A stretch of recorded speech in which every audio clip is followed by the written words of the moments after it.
There is a kind of half-assed liberal idea that while colonialism wasn't great, at least Britain gave India the trains. And maybe that's something they should be thankful for. After all, trains are pretty useful, especially in the 7th largest country on Earth. So, colonialism, maybe not all that bad? Unfortunately, Britain also stole $45 trillion from India, all the while exploiting religious divisions between the Hindu and Muslim communities and further turning them against each other. And those beloved railways, they became the sites of mass slaughter while Britain sat back and watched. Empires of Dirt, a show about Europeans getting rich at the expense of everyone else.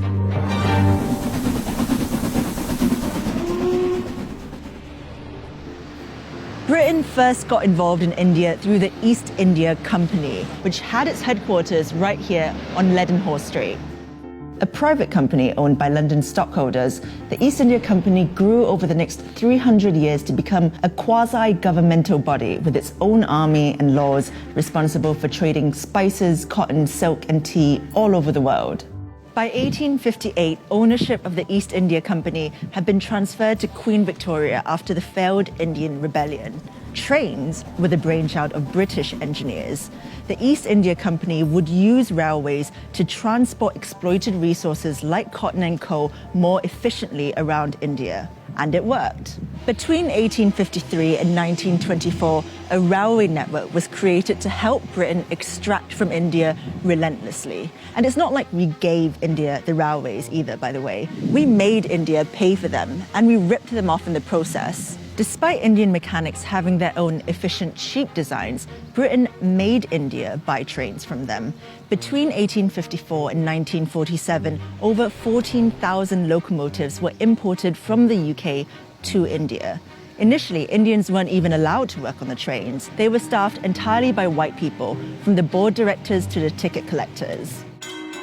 The railways made little profit, but British shareholders who invested in its construction made vast returns, guaranteed at the expense of Indian taxpayers who had to pay for it. India's railways were basically like someone burgling your house, building a ramp to wheel all your stuff out, sending you a bill for that ramp, and expecting a round of applause at the end of it. Now that the railways were built, Britain could get down to the task at hand, squeezing India for every last ounce of profit. They were really good at it.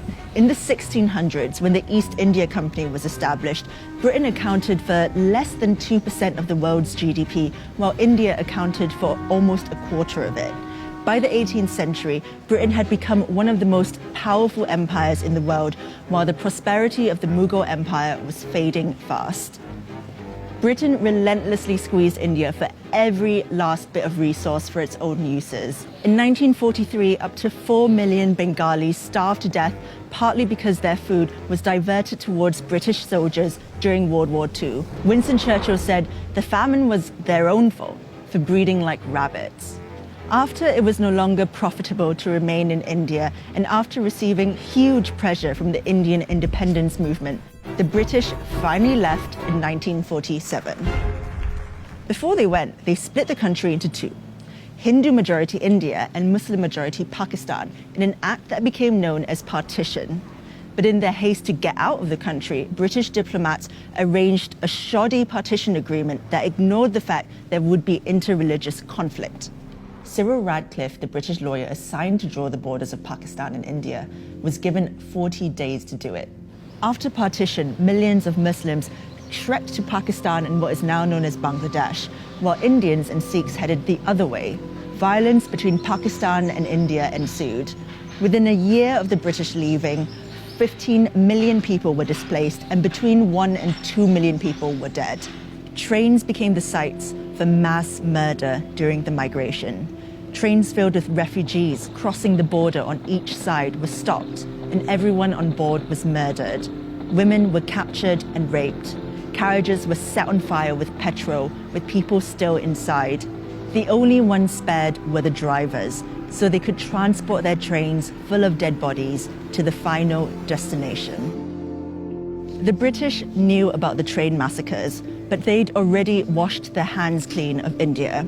Prime Minister Clement Attlee, writing to Lord Mountbatten, the last Viceroy of India in 1947, said, "Keep India united if you can. If not, save something from the wreck. In any case, get Britain out."